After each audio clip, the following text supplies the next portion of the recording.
Généralement, si je vous demande de me citer un scientifique dont la spécialité est le rêve lucide, bien que le domaine doit énormément à Celia Green, vous allez probablement plutôt me répondre Stephen Laberge. Que ce soit parce qu'il a participé à des documentaires, qu'il a fondé la Lucid Dream Institute ou qu'il a développé divers techniques et gadgets, le gars a su mettre son nom en grand sur la devanture des rêves lucides.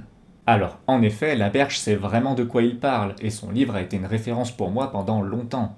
Mais je suis un petit peu moins intéressé par son délire des masques avec les LED là, qui selon moi ne peut aboutir qu'à une approche capitaliste de la pratique, où on ne considérerait les rêves lucides qu'à travers les objets qui nous permettent de les faire et dont il faudrait sans cesse acquérir la dernière version.